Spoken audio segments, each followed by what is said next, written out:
ja nõnda me otsime, hulbime, mismoodi kõik olema peaks. Ta sünnib hommiku valguses, oma enese ilus ja veas, oma enese ilus ja veas. Tere tulemast kuulama Tervisetasku podcasti. Mina olen saatejuht Merike Lehepuu. Täna tahan ma küsida sinult sellise küsimuse, et kas sa oled mõelnud sellele, et sinu lähedase hauaplats on pime, kui temal on sünni- või surma-aastapäev? Ja kas sa oled teadlik sellest, kellel on õigus sinu lähedaste hauaplatse hooldada ja keda sinna üldse matta? Sellistel teemadel täna ja ka natukene lõbusamatel teemadel räägime me täna Kerli Palgiga. Tere tulemast saatesse, Kerli! Tere, aitäh kutsumast! Ja Kerli, sina oled see eriline inimene, kes loob niivõrd palju südamerahu ja headust teistele. Ja sa oled naine, sa oled ettevõtja ja sa oled asutanud Kalmula. Ja, nii on. Ja mul on väga hea meel olla selliselt sisse juhatatud, sest selle kõige üle ma olen väga-väga uhke. Jaa. Kuidas see Kalmula üldse sündis ja mis see on, et kui sa nüüd paari sõnaga meile räägid sellest? Kalmula sündis põhimõtteliselt 2 aastat tagasi, 14. jaanuaril 2024, aga iseenesest see lugu kalmistutega algas minu jaoks ikkagi märkimisväärselt palju varem ja see sai alguse juba 2019 aastal ehk siis tänase seisuga võib öelda, et 7 aastat tagasi, kui ühe oma endise kolleegiga siis tekkis mõte, et kalmistute valdkonnas ei ole toimunud mingisugust innovatsiooni aastate jooksul ja temal oli ühe oma endise äripartneriga olnud siis juba varasemalt jutuks, et midagi võiks teha, kuniks tuli mängu mina ja kolmekesi me siis hakkasimegi arutlema selle üle, et mis on võimalik ja mina siis hakkasin enda jaoks nii-öelda kaardistamat, mis Eestis üldse kalmistutel toimub ja tuleb tunnistada, et 2019. aastal toimus väga vähe. Et neid selliseid nii-öelda tõsiselt võetavaid ettevõtteid, kelle poole võiks üldse pöörduda, kui sul on abi vaja kalmistul mingisuguste töödega, neid oli seal 3-5 ja nende leidmine oli keeruline. Nii et ma kuidagi märkamatult avasin enda jaoks maailma, kuhu ma ei oleks eales osanud arvata, et elu mind viib. Aga nüüd tagantjärgi võttes ja siis ka hiljem Kalmulaga üksinda edasi minnes, ma sain aru, et ma olen leidnud oma elukutse ja ma arvan, et see on midagi sellist, mille üle peab väga-väga rõõmus olema. Sa ütled, et rõõmus olla, eks ju, et kalmistu ja rõõm justkui ei käi kokku, eks, aga samas ma kujutan ette see lähedaste rõõm ja tänutunne, mis on peale seda, kui see hauaplats ei ole pime, lähedase sünni aastapäeval või surma aastapäeval ja ta on hooldatud ka siis, kui inimesed on kaugel ja nad ei saa tulla, et siis see tõepoolest on see, mis seda südame headust ja südame rahu inimestes ilmselt tekitab. Ja mitte ainult inimestes, vaid minus ja kogu meie meeskonnas, et ma arvan, et see on tõesti üks väheseid töid maailmas, kus tänusõnade hulk igapäevaselt on nii suur, et põhimõtteliselt võiks ette kujutada, et sellega saab ära harjuda, aga reaalsus on see, et see alati soojendab südant. Iga tänusõna ja neid tuleb tõesti sadades, nii et juba ainuüksi see, kui jõululaupäeval inimeste lähedastel üle Eesti põlevad siis kalmistutel küünlad ja mina siis 25. detsembril vaatan neid sadu tänukirju, et see on selline asi, mis kunagi ei muutu selliseks, et sa võtad seda iseenesest mõistetavalt. Absoluutselt. et see tekitas täpselt minu sellise nagu nurrumise tunde, et see on tõesti hingele pai, eks, et seda teha võib-olla tundub kuulajale see, et kas siis tõepoolest kogu jõulupühad oletegi oma tiimiga väljas ja panete neid küünlaid ja kuna te siis ise jõule tähistate või mis iganes hingedepäeva, muid tähtpäevi?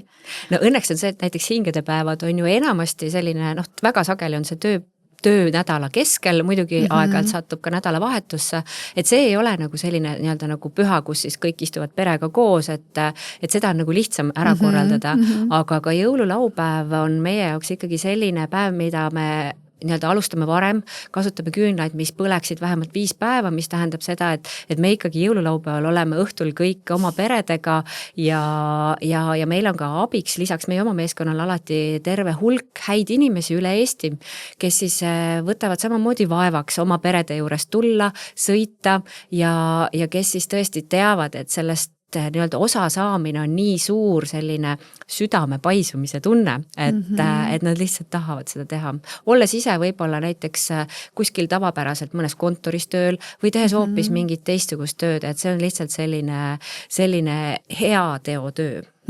Absoluutselt, täiesti mõistan seda, sest et ükskõik, kui me võtame mõne tähtpäeva, reeglina ikkagi jõulud ja hingede päev, kus enamus inimesi tahab korrakski sinna surnuaiale jõuda ja loomulikult lähedase sünniaastapäeval ja surmaaastapäeval, siis ikkagi need, mis on need massilised kuupäevad, ütleme nii, kus inimesed ikkagi käivad surnuaias, siis see on ju ka ilus vaadata. See tohutu südame täitumine endalgi, kui sinna lähed, on niivõrd helge, niivõrd iluseks, et mulle endale meenub nüüd siis viimased jõulud, eks ju, et mõelda, et me oleme juba 2026 aastased, siis eelmised jõulud, et mõtlesime, et see ilm ei olnud ilus. No ei olnud nagu lund ja ei olnud porine, nagu porine ja selline ja siis täiesti uskumatult endalegi otsustasime 11:30 õhtul, et enne magama minekut käime ära.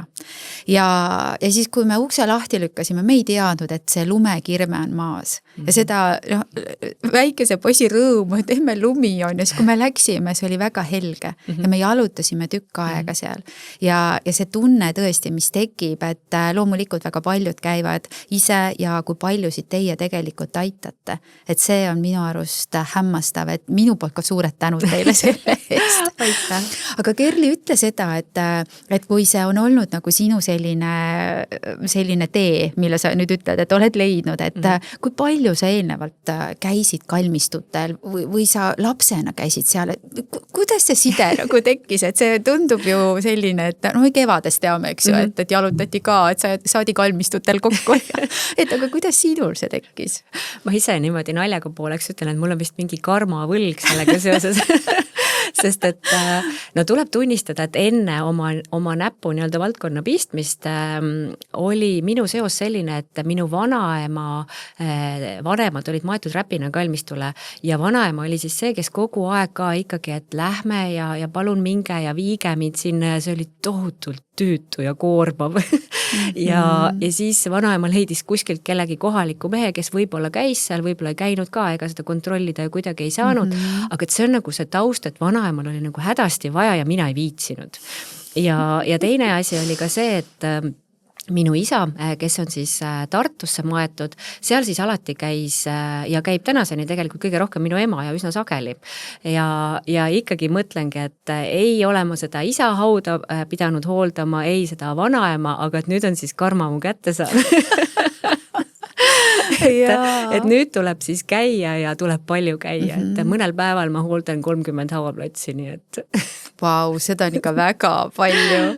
Kusjuures see on nii tuttav lugu, mida sa ütled sellepärast, et mina mäletan seda sama oma vanaemalt, et meil on vaja minna, me peame minema ja see oli Urvaste surnuaed, et minu vanaema, üks vanaema on sinna maetud, teine nõkku maetud ja alati oli sellega teema ja siis oli see, et tundsid nagu süüd, et ei saa minna ja siis, et no olgu, käime ja teeme ära. Ja nüüd siis korra kevadel alati me lähemegi siis emaga ja onuga ja teeme siis selle hauaplatsi seal korda ja tahes tahtmata, kui ma sinna jõuan, meenuvad need hetked väikese tüdrukuna, kui sa seal käisid ja siis see, kuidas see kõik seal muutunud nii-öelda nagu on, eks ju, et see on jah, selles mõttes selline huvitav, aga ma kujutan ette, et sa ka jalutad palju surnuaedades, sest sul on ju vaja seda üldpilti ilmselt. Ja, ma jalutan tõesti palju, et ma arvan, et peaaegu iga päev ma käin kalmistul, ükskõik mis on nii-öelda aastaaeg või ükskõik mis on ilm, et minu jaoks on ka selline nagu ka samamoodi naljatermin on kodukalmistu ja kodukalmistu tähendab siis seda, et ma elan Tallinnas siselinna kalmistu kõrval, et ma paratamatult käin seal kogu aeg ja see aastaaegade vaheldumine ja minu jaoks on nagu väga kihvt näha, kuidas kalmistu on siin selle 7 aasta jooksul muutunud ka selliseks nagu elu osaks, et loomulikult olles ise seal rohkem sees, ma võib-olla panen panen seda teistmoodi tähele, aga näiteks Tallinna kalmistutel on ikkagi võimalik sealt läbi jalutada ja seal on nii-öelda kergliiklusteed, ehk siis inimesed jooksevad, jalutavad lapsevankritega, et seal oma kodukalmistul ma olen kohanud oma keskkooliaegset nii-öelda pinginaabrit lapsevankriga jalutamas, keda me ei olnud 20 aastat näinud, nii et selles mõttes on kalmistud täitsa leidnud koha sellise igapäevaelu osana ja mul on hea meel näha, et kui ma seal ka töötan, et siis tõesti keegi teeb sporti, keegi sõidab rattaga, keegi jookseb, ja eriti Tallinnas on seal veel jalgpalliväljaka kõrval, et see elu ja mis seal kõrval toimub, et minule teeb see rõõmu, et see on nii. Sest ma tean, et väga paljud inimesed ei taha üldse kalmistule minna, on selline tõrge, et ma ei lähe, ma ei taha, mulle ei meeldi, et ma kujutan ette, et nendele inimestele see teie teenus on ääretult hea. Jaa, on ja tõesti olen mina ka päris mitmete inimeste käest kuulnud, kuidas nad ei soovi sinna minna, aga selles mõttes see vajadus ja natuke nagu see süütunne, need ikkagi sunnivad selle teema peale mõtlema ja tõesti siis oleme meie abiks ja on inimesi, kes põhimõtteliselt lihtsalt kardavad, et üks asi on see, et ma ei soovi sinna minna, teine on see, et mõni kardabki. Ja jällegi siinkohal me saame appi tulla, aga samal ajal on rohkem siiski neid inimesi, kes lisaks sellele, et nad käivad oma lähedaste hauaplatsidel, tõesti ütlevad, vaat igal reisil ma käin mõnel kalmistul ja seda nii-öelda nagu jalutamist maailma kalmistutel on palju ja minu unistus on see, et see oleks rohkem nii ka Eesti kalmistutel, et ka Eesti kalmistud muutuks rohkem selliseks tavapäraseks kultuuri osaks, kus on täiesti okei minna kalmistule, kus sul ei ole ühtegi lähedast ja sa lihtsalt lähed ja jalutad. Just, ma tahtsingi küsida sinu käest, et kuna ma tean, et sa reisid palju, et siis ilmselt sa igas kohas otsid üles ühe kalmistu. Ja, nii on. Tõesti, üks koht, kus see osutus võimatuks, oli Hiina, et seal ei saadud minust üldse aru, et mida ma otsin. Ahaa, selge. Aga kui me tuleme Kerli tagasi nüüd selle juurde, et sa jalutad seal kalmistul ja sa näed ilusaid hauaplatse ja sa näed neid, mis on maha jäetud, siis kuidas sa reageerid, kuidas sa käitud siis, kui sa tõesti näed, et hauaplats on hooldamata, maha jäetud, mis su tunne on sinu sees? Ma pean ütlema, et tänaseks on see ma ei saa öelda nagu leppimise tunne, aga minu meelest on see ka normaalne, see on okei. Sellepärast, et ühel hetkel ei ole meil enam mitte kellelgi kedagi, kes meid mäletaks. Ja see on lihtsalt paratamatus, et ma ei saa eeldada, et 200 aasta pärast on keegi, kes mind mäletab. Et kui hästi läheb, siis on ja kui ei, siis tegelikult ma olengi ajalugu. Nii et selles mõttes ma ei vaata seda väga kurva pilguga, eriti kui tõesti hauaplats on seal üle 100 aasta nii-öelda nagu vana, et siis on selge, mis nagu toimunud on. Aga mida ma vaatan võib-olla kurbusega on see, et kui on näha, et keegi on maetud 2-3 aastat tagasi, sinna ei ole rohkem nagu mindud. Et need on need hetked, mis pigem tekitavad küsimused, kas ei olnudki lähedasi ja natukene see võib-olla näitab ka seda elu paratamatust, et me Eesti ühiskonnana ja tegelikult kogu maailmas tervikuna liigume natuke rohkem sellise individualismi ja nagu üksinduse poole, et pigem on see selline nagu ajastumärk ka. Ja see siis peegeldab kalmistul ka, et mis on ühiskonnas toimumas. Ja kusjuures, kui sa rääkisid, praegu tuli mulle meelde see, mis mind väga kõnetas, kui ma vaatasin ka teie kodulehte, et Kalmula logo, et see tuli minu arust praegust väga ilusasti välja, et teil on puu, eks ju, teil on juured ja teil on siis need uued võrsed ja siin on nii ilusti välja toodud see, et juured on ju see meie minevik ehk meie sugupuu, kõik see ja see, et need noored võrsed, mis tulevad, on need noored, kes peale tulevad, aga tõepoolest ühel hetkel võib-olla ongi see, et ei ole neid noori, kes peale tuleb või on nad, kes teab, kus maailma otsas ja siis, kuidas siis öelda, et annaks Jumal seda, et te kestaksite kaua, et ka peale sinu enda aja arvamist ja nii edasi, sest et see tegelikult on ikkagi oluline. Aga ja mis ma veel tahtsin öelda, mis ma täiesti kirjutasin ja lugesin välja, et hästi ilusasti olete te välja toonud oma meeskonna põhiväärtused, et see mõte jookseb kiiremini, kui sõnad tulevad välja, eks. et see kalmula ei ole lihtsalt ainult nagu on sõna küll ilus ja selline sümboolne ja kohe saad aru, millega tegu on, aga kuidas need tähed tegelikult iseloomustavad seda kõike, et kaasaegne, ja kvaliteetne. Et see ongi see koht, et kas saab üldse teha mitte kvaliteetset sellist tööd, eks ju, või mitte kvaliteetselt. Siis, et abivalmis.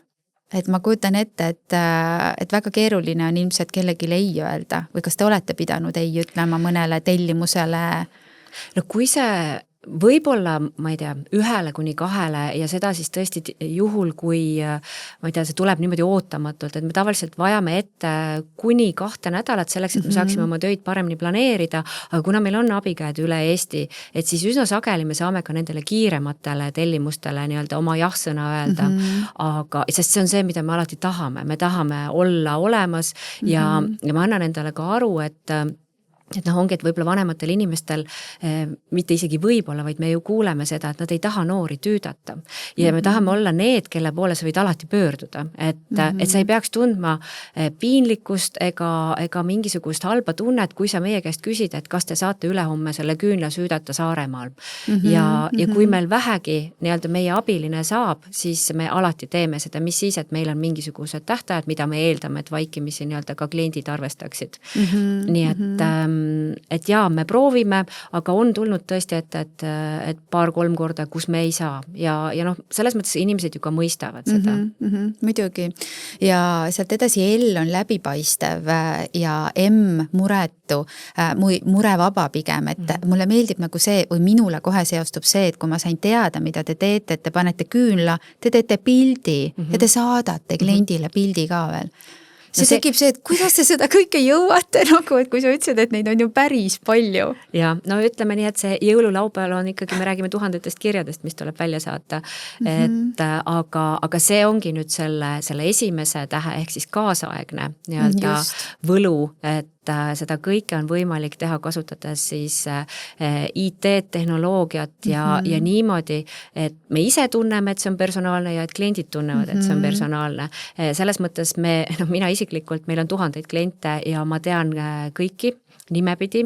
Ma tean, et kui tuleb mulle selle kliendi nimi ette, ma tean, mis ta lähedaste nimi on, et ma tean, kuhu nad maetud on, et see ikkagi, see minu ajust ei kao ära ja muidugi võib-olla mul tekivad need seosed ka kiiremini, aga see on ka pikk ajalugu.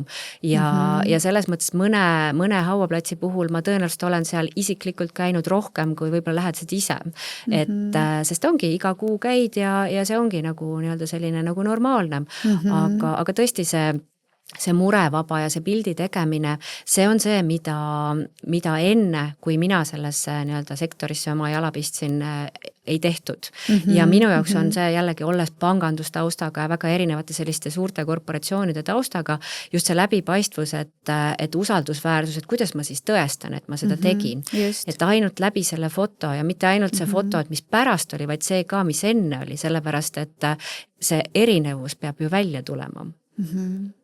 Ja eks aeg-ajalt ikka läheb meelest, et keegi unustab enne foto teha, jõuab kohale, hakkab tööhoog. Ja siis on see, et pagan. Okei.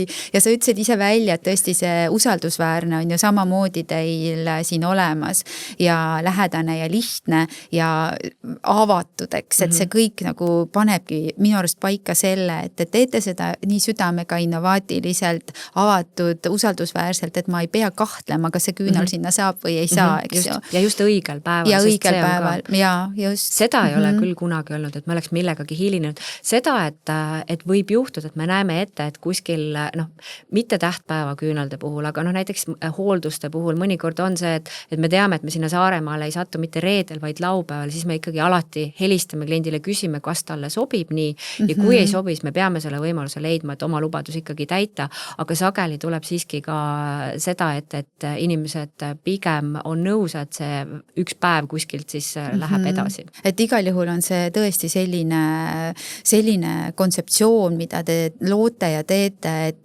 et kui ma sellega ise nii praegu selles sees olen, siis ma tunnen, et see on nii tänuväärne asi, et ma tean, et ma seda ütlesin, aga ma ütlen nagu ikka seda veel, et see on nagu ääretult oluline. Ja ma saan aru, et te ju ei vii ainult küünlaid, vaid tegelikult ju viite lilli, kui on nagu soov ja te ju ehitate, renoveerite neid hauaplatse samamoodi, eks? Just, et minu unistus ongi olnud olla, see kõlab võib-olla nagu liiga tehniliselt, aga olla nii-öelda selline nagu kaubamaja, kust sa saad kõike. Et kui sul on nagu kalmistutega seotud mingi küsimus, siis on see üks koht, kuhu sa pöördud. Ja isegi kui võib-olla on mingisuguseid teemasid, mis ei kuulu meie pädevusse, et siis meil on palju koostööpartnereid, meil on üle Eesti kalmistu vahtidega ju koostöö, et me teame täpselt, kuhu edasi inimest suunata, aga see meie nii-öelda tõesti võib-olla suurem osa tööst on jah, see, et me ehitame piirdeid, nii-öelda kujundame, vahetame pinnast, paigaldame hauakivisid ja teeme siis selliseid töid, kus küsimus ei ole alati selles, et kas see hauaplats on kaugel, vaid selles, et kas on endal piisavalt oskuseid ja jõudu, sest et need tööd on juba füüsiliselt väga rasked. Et see kaubamaja kõlab tõesti selles mõttes hästi, et saad nagu ühest kohast kõik vajalikku, mida selleks on vaja, et siis oma lähedase hauaplatsi korras hoida. Aga kas on Kerli vahe ka selles, et kui on nüüd nagu kalmistu, kuhu siis ütleme ju saab mattaga teha urnimatus, eks ole, et kas see on nagu vahe ka, oled sa märganud, et urnimatus ja siis mina ütlen mainematus selle kohta, ma ei tea miks ja ma väga vabandan, kui kedagi see häirib, aga minule see alati tundub kuidagi selline vanaemalt tulnud. No meie kasutame ikkagi kirstumatus ja urnimatus. Ja, aga võib-olla ongi see, et see sõna kuidagi selline on ju, et see on nagu mainematus, et mul on see nii meelde jäänud vanaemast. No statistiliselt on niimoodi, et igal aastal Eestis keskmiselt sureb 16 000 inimest. Nii on olnud viimase 100 aasta vältel ja ei saa öelda, et on siin sõja aastad või veel mingid aastad vahel, et kui me võtame nagu väga keskmise, siis see 16 000 on see number. Ja praegu me oleme jõudnud sinnamaani, et nendest pooled on urnimatused ja pooled on kirstumatused, et urni osakaal jah, suureneb aasta-aastalt ja tasapisi, aga kirstumatuste osakaal on ka endiselt tähtis. Ja teie jaoks nagu vahet ei ole, eks ole? No kuna meie töö on rohkem nii-öelda tegeleda selle osaga, et mis siis pärast on, et kui juba kirst on ära maetud, siis see hauakääbas ära viia ja sinna hakata nii-öelda nagu sellist disaini kujundust tegema, et siis meie jaoks tõesti ei ole vahet, aga ütleme nii, et mina isiklikult olen ka paar urnimatust nii-öelda teinud, kuna kliendid on küsinud. Ja see isiklikult tegemine on näidanud ka jälle ühe sellise huvitava vajaduse, mis nagu ühiskonnas on olnud, et meie poole on pöördutud, kas me läheksime, võtaksime kellegi kodust urni, sõidaksime sellega teise linna, teeksime selle matuse ja seal ei ole ühtegi lähedast. Ja ma olen ise käinud sealt kodust urni toomas ja samamoodi selle matuse ära korraldanud, et minu jaoks on see ka jällegi selline nagu uus, veel ei saa öelda trend, aga ilmselt see on nagu tulevik. Ja tõesti selliseid teenuseid, ma ei tea, et keegi pakuks, nii et mina alati nagu põnevusega suhtun sellesse, kui kliendid küsivad midagi, mida keegi ei ole kunagi teinud, sest et järelikult on seda vaja ja ilmselt jah, ma ei ole võimeline kirstumatust korraldama koheselt, aga urnimatus on minu jaoks selline, et saab ikka teeme. Ma tahtsingi tegelikult enne küsida seda, et kui me jutuga nii kaugele jõuame, et mis on selline kõige kummalisem palve, mida on teie käest soovitud? Eks jah, võib-olla see urnimatuse sellisel viisil otsast lõpuni läbiviimine, kus lähedased ise on näiteks liikumispuudega ja ei saagi ja see on olnud ainus inimene, kes siis veel selle teema eest saab hoolitseda, ta ise ei saa tulla ja siis tuleb kõik nii-öelda asjaajamine otsast lõpuni ära teha. See on olnud, aga on olnud ka näiteks, on olnud soovi jällegi viib selle üksiku inimese teemani, et on palutud, et me helistaks igal nädalal mingil kindlal ajal, et veenduda, kas see inimene on veel elus. Sest et ei ole kedagi, kes võiks märku nii-öelda anda või isegi tähele panna. Ehk siis inimene, kes veel elab üksik, on võtnud teiega ühendust, Just. et te helistaksite iga nädal, et kas ta on veel elus. Okei. Nii et selles mõttes ja on ka palutud näiteks, et me saadaksime kalmistul kedagi, mitte et me tema eest asju ära teeksime, vaid et me lihtsalt oleksime seal toeks ja julgustuseks. Nii et on tõesti jah, selliseid asju küsitud. No väga huvitav igal juhul, kui niimoodi rääkida. Aga üks selline võib-olla mitte nii teada-tuntud teema, mida võib-olla igaüks ei tea või ta ei tule selle pealegi, et meil on olemas kalmistuseadus. Ja sina oled selle kalmistuseaduse ette võtnud, sina oled seda lahanud ja kui mina seda lugesin su blogipostitust, seda artiklit, mis sa kirjutasid ja mina tunnistan täiesti siiralt, et mina ei teadnud seda ka, mida sa siis jagasid või mis see kalmistuseadus endast kujutab, eks ole. See kõik tundub loomulikult, aga see, et kui ma oma vanaemalt ja emalt ja millest me rääkisime, olen kuulnud, et noh, hauaplats ju tuleb osta, eks. Et siis see on kuidagi see, et olgu, et kuskil kuklas või infona alateadvuses on ta sul olemas, aga sa nagu ei tegele sellega ju ja kui lugeda seda kalmistuseadust ja veel seda, mida sina kommenteerisid, siis tuleb välja, et see kalmistuseaduses olev, kuidas ma siis ütlen, lõik või koht, et me ei osta endale seda hauaplatsi, vaid me rendime. Põhimõtteliselt küll ja see, et inimeste teadvuses on selline mõte, et ma ju olen selle hauaplatsi kunagi ostnud või et minu vanaema on seda teinud, siis tõsi ta on, et kunagi sai osta, jah. Aga Eestis siis esimene kalmistuseadus üleüldse võeti vastu 2011. aastal, nii et ta on suhteliselt värske seadus ja täna on siis tõesti nii, et kalmistul hauaplatsi saab nii-öelda lepinguga või siis kasutusõigusega kalmistult endale nii-öelda vormistada. Aga see ei ole tõesti ei ostmine ja mõnes mõttes osades, ta on siis igas omavalitsuses nagu omamoodi lahendatud, et mõnes on ta tähtajatu, mõnel juhul on ta 15 aastat, et sõltub, kes kuidas siis on selle enda jaoks nii-öelda sätestanud, aga ja kalmistuseadus on see, mis tegelikult kohustab seda kohalikku omavalitsust neid lepinguid tegema, neid andmeid koguma, sest et siis on ka suurem tõenäosus, et ei jää need ilma hooldamata. Et on kuhu pöörduda, et kalmistul on vähemalt kellegi käest küsida ja kas siis seda lepingut pikendatakse või ei pikendata või seda kasutusõigust. Ma saan aru, et tegelikult neid lepinguid ei ole sõlmitud. Igas omavalitsuses tõesti ei ole ja see ongi see suur puudus, et meie ka puutume sellega päris palju kokku, et see maailm muutub aina juriidilisemaks ja tegelikult on aina rohkem ja täpsemalt vaja ikkagi kokku leppida ja kindlaks teha, et kellel siis on õigus midagi sellel hauaplatsil teha, sest et ei ole üldse enam ebatavaline, et on hauaplatsile tõesti maetud keegi, kes ei peaks võib-olla seal olema või vähemalt mõne inimese arvates ei peaks, et meil on täna ikkagi kärgpered, meil on tekkinud hoopis huvitavad olukorrad ja see varem või hiljem siis kulmineerub mingit sorti tüliga ja need asjad on omavahel seotud. Ja te puutute kokku nende tülidega ka siis? Puutume kokku, jah, et võib-olla jah, sellised nagu kurvemad näited ongi ja siin ma kõigepealt alustan sellest, et kui inimene hakkab korraldama võib-olla oma elu esimest matust, et siis tasub alati ka nagu läbi mõelda, et kuhu hauaplatsile siis see oma lähedane matta, et ma toon oma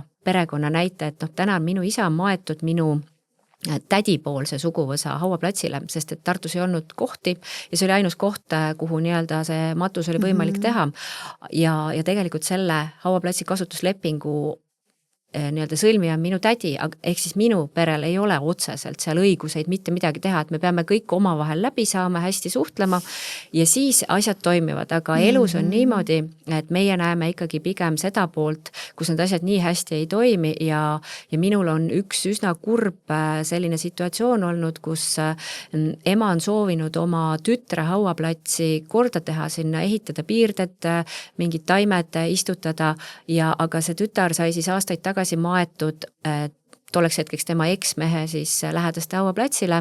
Eksmees emale ei lubanud seal midagi teha ja see hauaplats jäigi korrastamata.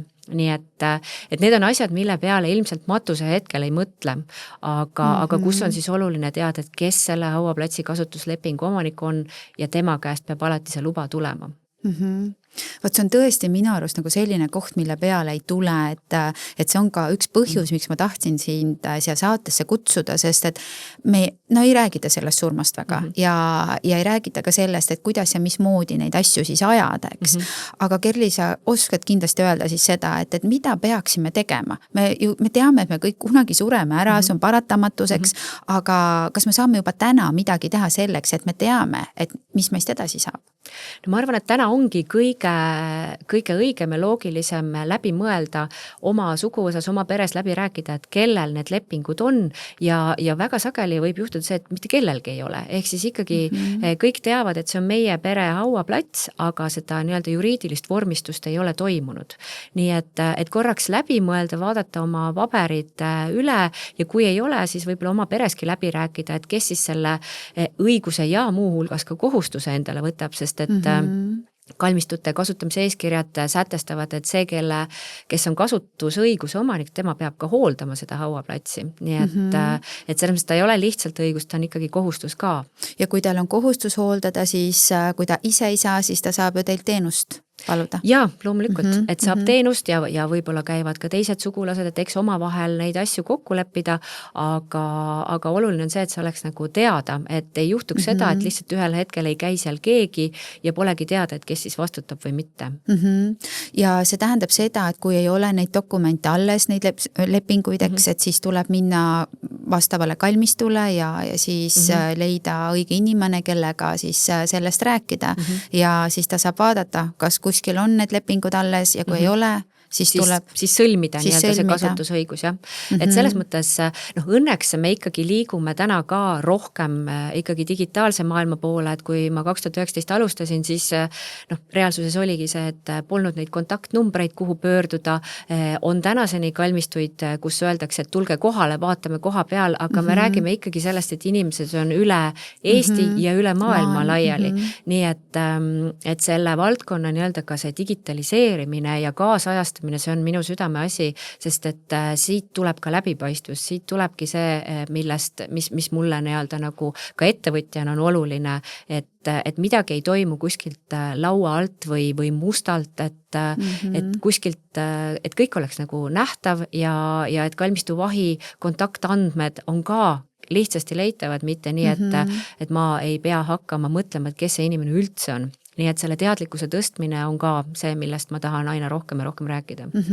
Sest see tõepoolest on minu arust nagu väga oluline info, et sa tead, kelle poole pöörduda ja kus kohas ka selle kontakti leida, et see tundub ju selline, et kui seda infot nagu kuskil ei ole, et siis sa hakkadki kuskilt võtad suvalised numbri ja hakkad kuskilt omavalitsusest otsima nii kaua, kui sa siis selle saad. No mõnes mõttes, eks see omavalitsus täna ongi veel kõige õigem kontakt, et kuna ma ise puutun omavalitsustega väga palju kokku ja siis ma olen kõik need kodulehed neil läbi käinud, et kas ja kui palju seal kalmistute valdkonna kohta kirjutatud on, siis üldiselt nii-öelda oma valla lehelt selle kontakti ikkagi leiab. Et kui kuskilt mujalt otsida ei oska, siis see on vähemalt see koht.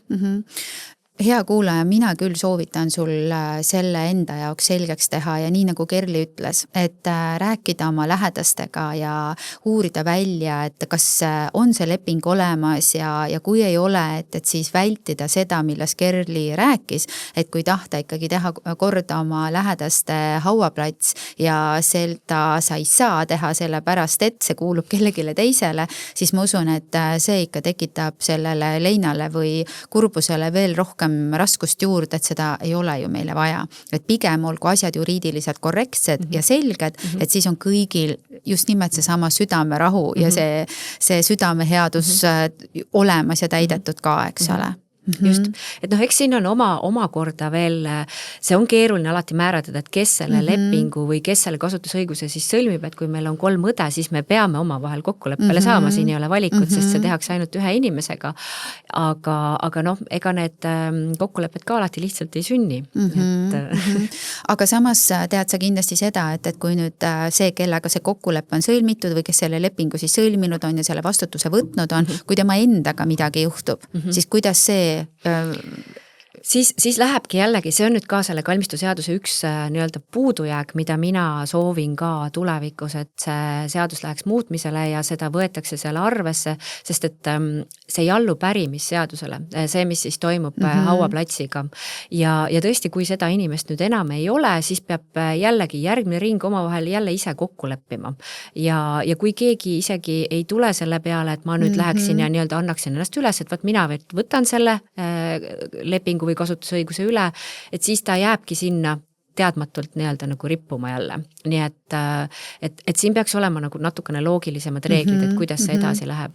Ja sellepärast, et see noor ei pruugi selle peale üldse tulla, et mingi selline asi kuskil on, eks, et see on tõesti see, et kohe teeb südamele paigus ja ütled, et sa oled võtnud selle oma südame asjaks, et see ei ole lihtsalt nii, et küll kuidagi saab, või et mind ei huvita, mis siis saab, kui mina siit lahkun, et tegelikult ikkagi, kui ma mõtlen kasu iseenda oma lähedaste peale. Mina küll ei taha, et seal haua kääpal on ohakas või tekib see kurbuse tunne, et seal ei ole aastaid keegi käinud lihtsalt sellepärast, et keegi võib-olla ei teagi, kus see koht on. Et see on tegelikult see, et ka lahkumine peaks olema ilus ja jätma selle hea mälestuse. Et see, mis mulle meeldiski selle Kalmula logo juures, et need juured, eks ole, on see meie pärand, see sugupuu ja kõik, ja siis need võrsed, et et me ju ikkagi loome seda tulevikku samamoodi läbi nende, kes siis siin on. Et kuidas siis seda terviklikkust nagu hoida on minu arust nagu väga oluline. See juurde teema on minu jaoks ka selline aeg-ajalt nagu müüdi ümberlükkamine, et ikka ja jälle ma kuulen inimestest ja kes siis meile ka ütlevad, et mind ei ole küll vaja kuskile, et ma ei taha kellegile tüliks olla, visake mind merre või tuulde või ükskõik kuhu. Ja siis ma olen enda jaoks teinud sellise huvitava mõtteärjutuse, et aga mis siis, kui järsku ühel päeval ei ole Eestis mitte ühtegi kalmistut? Ja mul nagu see mõte juba tekitab minust sellise hõljumise tunde, nagu olekski juurteta. Nii et esiteks ma saan aru, et minul isiklikult see mõte üldse ei meeldiks ja mitte isegi tööalaselt, vaid see ükskõik kuhu maailma otsa sa lähed, kalmistud on.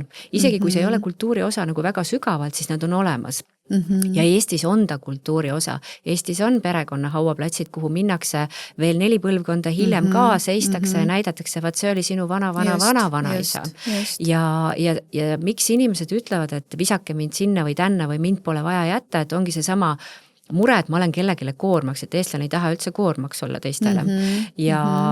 Aga tänapäeval ei ole enam koormaks, tänapäeval on lihtsaid lahendusi, et see ei ole enam nii-öelda nagu argument, et on see siis Kalmula, on see siis keegi teine, et saab teenust tellida.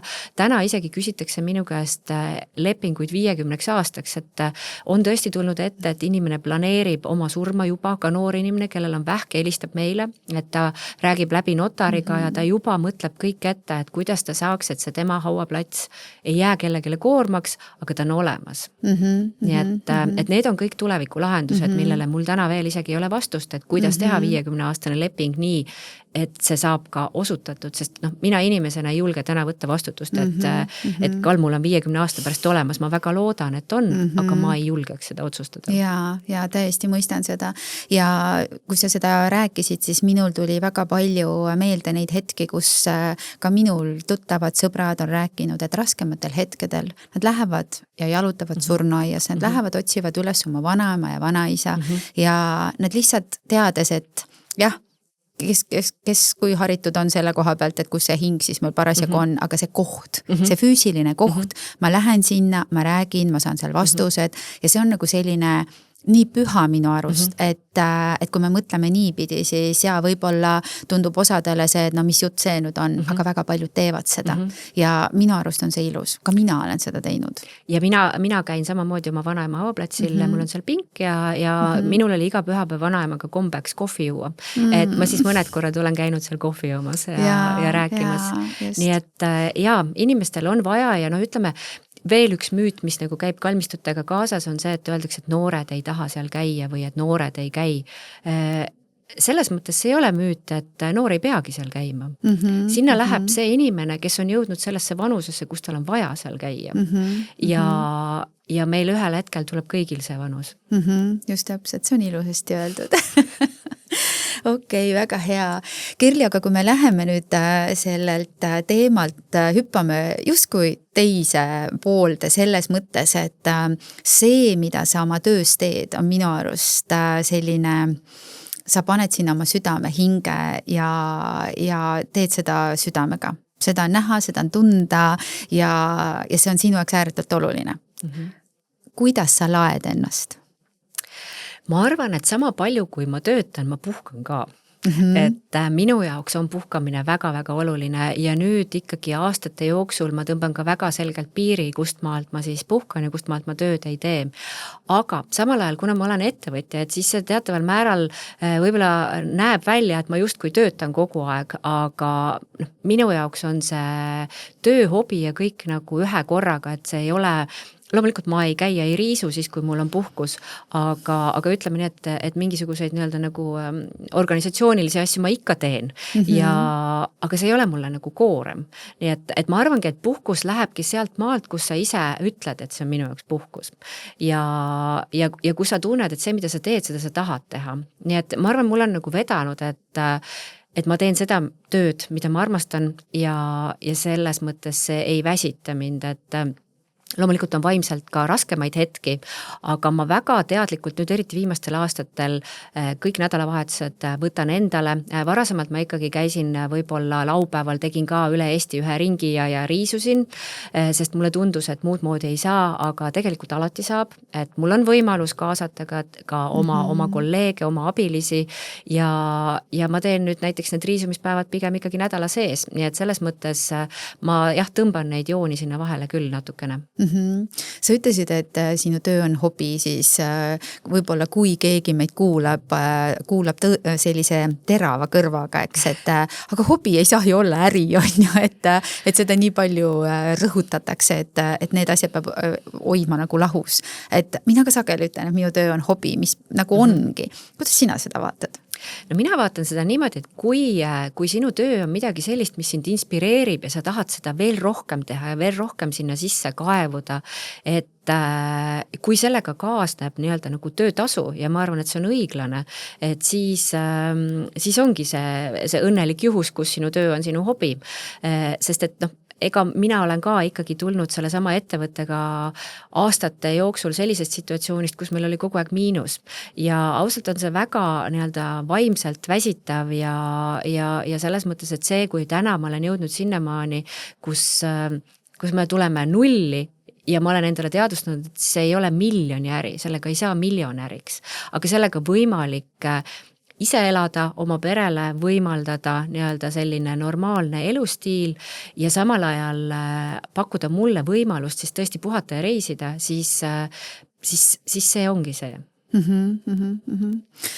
Minu arust nagu väga hästi öeldud, et pani mind nagu ennast kohe selle peale nagu mõtlema, et kuidas seda siis hallata, aga sa ütlesid ka seda, et kui see inspireerib ja sa tahad sügavale ja sügavamale kaevuda, siis mul tekkis kohe, aga aeg on ju selleks vaja, eks ju, et aga samas jälle sa ütlesid, et sa oskad ilusti piiri panna, et kuidas sa suudad seda, Kirli, teha? Et võt, see on nüüd tööaeg, see on puhkusaeg. Miks ma seda küsin? Väga paljud tunnevad süütunnet, kui nad puhkavad või kui nad tööd ei tee ja kui nad ajavad seda oma asja. Et kuidas sa nagu suudad seda teha nii, et sa päriselt ei tunne, et appi ma peaksin ikkagi midagi tegema? Ma arvan, et see, mida ma olen elu jooksul õppinud teisiti tegema, on see, et abi paluma ja et ma ei pea kõike ise ära tegema. Et ma olen elu jooksul ikkagi proovinud olla kogu aeg see tubli tüdruk, kes on ka kõike tahtnud ise ära teha. Aga nüüd ma aina rohkem palun abi ja samal ajal palun abi ka oma perelt, nii et teataval määral, kui sa tegeled ettevõtlusega, siis su pere on kogu aeg rakkes ja mingid koosolekuid ei toimu selles osas. Nii et ja mul on nagu ka hea see teadmine, et mul on alati see seljatagune olemas, et kui siin samas, ma ei tea, Tartu lähedal Võnnu kalmistul mul ei ole parasjagu mitte kedagi saata, siis ma tean, et mu ema tuleb mul appi. Või kui ma tean, et mu poeg on kaitseväest 2 päeva kodus, siis ta läheb viib küünlad kuskile, et selles mõttes loomulikult, eks ma siin nagu proovin ju enda ja kõigi teiste peale mõelda, aga see on natuke nagu otsus, et sa pead tegema enda jaoks selle otsuse, pluss on harjutamine.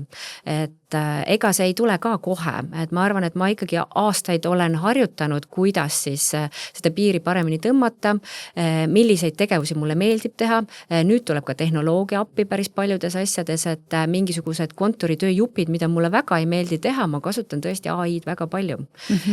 Aga see ei ole asi, mida sa saad nagu pimesi usaldada, vaid temast on saanud mulle väga hea vestluspartner, ütleme nii. Ja ma ütlen ka temast, eks ju, sest tal on ka nimi minu jaoks. Jaa, absoluutselt. Et selles mõttes, et mingi töölõike ära anda ja teha võib-olla neid asju, milles sa oled ise parem ja efektiivsem ja seda vahet teha. Et ma arvan, et see on see oskus, mis tuleb siis inimestel õppida, et ma võin ju punnitada väga paljusid asju ise ära teha, aga kui ma tean, et keegi teine teeb kas kiiremini või paremini, et siis usalda ja anna ära. Ot see lause mulle väga meeldib. Ma mäletan, et kui mina ettevõtjana alustasin, siis tekkis minul ka see tunne, et kõike tahaks ise teha. See kontrolli vajadus, mis kuidagi, et mina vot nüüd oskan ja teen ja see, et sa hakkad ettevõtjaks ja siis on sul ühe korraga hoopis rohkem kui üks amet on ju. Ja ma mäletan ka, et üks tark inimene ütles mulle, et tee seda, mida sina hästi oskad ja usalda kõik muu teistele. Sest see, mida sina hästi teed, järelikult sa teed nii hästi, et sulle sellest ka makstakse ja sul on võimalus maksta teistele. Ja see pani mind nagu väga mõtlema, et kui me annaksime võimaluse kõigil teha seda, mida nad armastavad, siis minu arust juba on see maailm parem paik, kus elada ja on seda läbipõlemist ka vähem.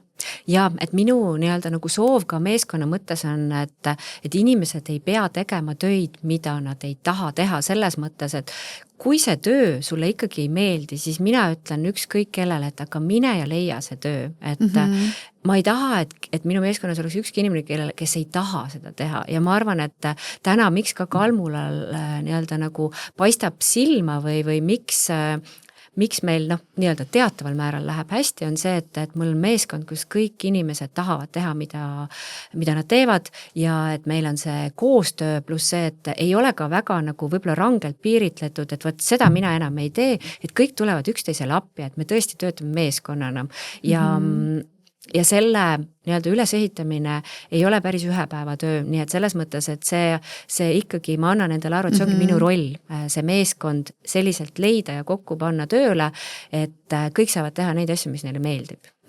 Absoluutselt. Ma kujutan ette, et kui ma küsin sinu käest, et mida see töö sul annab, siis sul tuleb vastus vupsti kohe.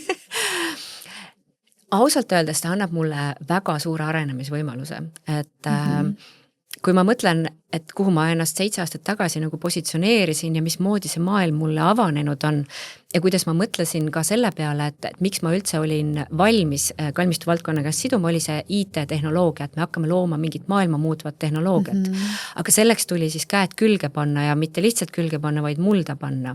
Ja kui selle käigus hakkas ilmnema, et seadus ei tööta hästi, seadust on vaja muuta, IT-lahendusi saab paremini, kõik on võimalik automatiseerida, kuskil on nii-öelda läbipaistvus sektoris olematu ja ma nägin aina rohkem ja rohkem, et see ei ole lihtsalt see üks väike jupp, mida ma tegema hakkasin, vaid ma nägin endal järsku visiooni, et ma saan kogu sektorisse panustada ja see on võib-olla Eestis ainus nii-öelda valdkond, mis ei ole niimoodi luubi all üldse olnudki. Ja siis ma järsku nagu nägingi, et olgu see minu elutöö, ma tahan seda teha, et ja aina rohkem. Kui ma kuulan sind ja kuulen sind, siis ma saan väga hästi aru, et kogu see meie see lõppfaas, mis elus meil on, et see on antud, kas siis nüüd juhuseid meil elus ei ole, aga antud nagu väga turvalistesse, väga kindlatesse kätesse, sinu kätesse. Sellepärast, et see, kuidas sa seda nii hingega teed ja nii põhjalikult teed ja hoolimata sellest, et kõigile kindlasti ei meeldi see, mida sa avastanud oled, mida sa läbi näinud oled, et kuidas sa selle kõigega hakkama saad? Tõsi, mida rohkem ma lähen nii-öelda sinna seadusloomesse, mida rohkem ma leian tegelikult puudujääke selles valdkonnas, seda rohkem ma olen avastanud, et mind jälgitakse mind jälgitakse erinevatelt tasemet, mind teatakse, isegi siis, kui ma ei ole teadlik, et kes need inimesed on, aga minust räägitakse ja see on natukene selline, isegi ma ütleks nagu egopaitav, et mulle meeldib see, et minuga koos töötamine ei pea olema mugav, aga see peab sundima arenema ja see on see, mida ma siis olengi avastanud, et kui klientide vaatenurgast me oleme armastatud, et siis võib-olla süsteemi muutjana me oleme natukene tüütud. Aga minu jaoks see nii-öelda käivitab mind veelgi enam, sest et ma näen, mis kõik on võimalik. Just, sest olgem ausad, asi peab olema korrektne, meil on infot vaja ja kui meile kuskil õlgu kehitatakse ja öeldakse, aga milleks seda vaja on, siis ilmselgelt see inimene ei ole pädev tegema seda, mida ta teeb ja vastama selliselt küsimusele, mis on igale inimesele püha. Tahab ta ju teada, kuidas saab siis, kui mina lahkun, mis saab mu lähedastega ja nii edasi. Aga mul on ka väga hea meel, et tõesti viimase võib-olla paari aasta jooksul on tulnud sellesse valdkonda noori ja mitte võib-olla tegema sama nagu mina, et ehk siis seal need ehitused ja hooldused, vaid natukene teise nurga alt, et on tekkinud selline tore portaal nagu Räägime surmast. Nad on Facebookis, neil on kodulehekülg, kus nad tõesti aitavad, seal on inimeste kogemuslood, kuidas leinaga toime tulla, seal on lood, kuidas käituda, kui tõesti keegi sureb ja sa ei ole sellega varem kokku puutunud, et selline nagu praktiline vaatenurk ja samal ajal ka nii-öelda hingestatud ja inimlik valdkonnale, mis on olnud kuskil niimoodi, et omavahel räägitakse, aga tegelikult avalikult mitte. Siis on tekkinud näiteks kalmistu selliste tuuride või ekskursioonide läbiviija. Üks noor kihvt tütarlaps Iiris, kes tõesti teeb kalmistu ekskursioone ja see on olnud ka minu selline soov, et seda aina rohkem teha ja teha, et inimesed saaksid sealt kalmistutelt rohkem infot, sest et üks asi on kuulsad inimesed, teine asi on skulptuurid, sellel kõigel on täiesti oma mõõde ja see on siis igal pool Eestis, et nendel kalmistutel on oma lugu kõigil. Nii et mulle väga meeldib, et noored inimesed on oma elu sidunud samamoodi valdkonnaga erinevate nurkade alt ja mina näen ainult võimalust, et me saame koostööd teha. Absoluutselt. Seda on väga-väga hea kuulda. Ja ma tahan küsida lõpetuseks ka seda, et kas sul on oma lemmikkalmistu? Sa küll ütlesid, sul on kodukalmistu, aga kas sul on oma selline lemmikkalmistu, mis on tõesti see, et vot see on nagu korras, sellega on hästi, sul on nagu hea sinna minna? No minu jaoks on Tartu kalmistud alati sellised kuidagi, siin on ju minu juured. Nii et kui ma mõtlen, siis Tartu Rahumäe on see koht, kus ma tõesti võtan selle aja, mõnikord istun seal, räägin vanaemaga, seal on mu isa ja ma arvan, et see on siis tõesti seotud sellega, et need on minu lähedased. Aga kui ma mõtlen selle peale, et kus on nagu ilus või siis ma tahaks öelda, et põhimõtteliselt iga Eesti kalmistu, kui sa sinna kevadel lähed ja linnud laulavad ja see lillede ja taimede ja värske nii-öelda tärkava looduse lõhn on, siis ma alati olen nii inspireeritud, et tahaks kõigile öelda, et minge kalmistule, minge lihtsalt nuusutage. Et mõnikord ma tahaks istuda kalmistu väravasse meeles pea lillede keskele maha istuda ja see ei ole ainult üks kalmistu, vaid see on nagu nad kõik. Ja mul tuli Kerli üks küsimus veel ja et see on selline, et kas sul vahel on olnud selline tunne, et kui keegi palub sinult või teie meeskonnalt teenust ja sa mõtled, et miks sa tegelikult ise seda aega ei leia, et minna näiteks oma lähedase auale?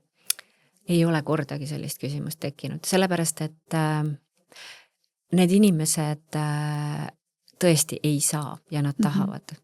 Ja siin on nagu nii palju erinevaid põhjusi, alustades tõesti sellest distantsist, ehk siis vahemaast, aga minnes edasi vanuse juurde, erinevate terviseprobleemide juurde, selle juurde, et inimesed elavad Saaremaal, aga nende lähedased on maetud Narva ja Võrru ja Pärnusse, et see füüsiline jõudmine sinna, pluss see, et sa pead seal tõesti tööd tegema, et kui mina lähen tööd tegema, siis ma mõtlen alati, et mul on selleks tööriided seljas, aga kui sa tuled nüüd bussiga Saaremaalt ja jõuad Võrru, et mul on käed alati täis kõiki neid tööriistu ja lillesid, et ma isegi mõtlen aeg-ajalt, et kuidas see üldse võimalik on. Ja tihti on ka logistika mõttes, et kui sul ei ole seda oma autot ja isegi see oma autoga minek on piisavalt kulukas, et kui mulle alguses tundus endale ka, et see teenus ongi kallivõitu, siis kui see praegu kokku arvutada, siis see ei ole enam. Ja see tegelikult inimese enda aeg pluss kulu, mis sinna läheks, on juba suurem. Et siis selles mõttes ma ikkagi pole mitte kunagi mõelnud sellele. Mulle nii meeldib see vastus, sest mida mina ise olen alati öelnud, et ka endal vahel ei ole aega sellel õigel päeval minna, aga mida me kõik teha saame? Me saame ju süüdata küünla. Kodus. Just. Kodus mõelda korraks sellele inimesele ja meenutada teda ja see, et kui see hauaplats on siis sellel õigel päeval valge ehk valgustatud ja ei ole pime, siis ma arvan, et see annab selle heaolu tunde meile kõigile.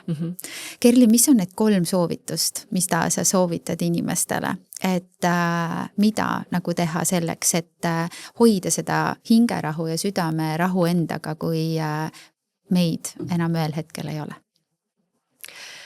Ma isegi ei ütleks 3 soovitust, vaid ma ütleks niimoodi, et inimene peaks ise enda jaoks nii-öelda nagu välja mõtlema, et mis see tema jaoks kõige õigem lahendus on, sest et ma ei mõista hukka kedagi, kes ütleb, et ta tõesti ei soovi, et tal see koht seal kalmistul on või ei ole.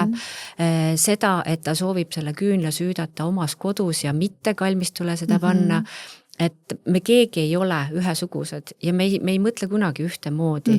Nii et olge rohkem sallivad, olge tolerantsemad selle suhtes, mida teised soovivad ja käituge oma südame järgi. Et ma arvan, see on kõige tähtsam.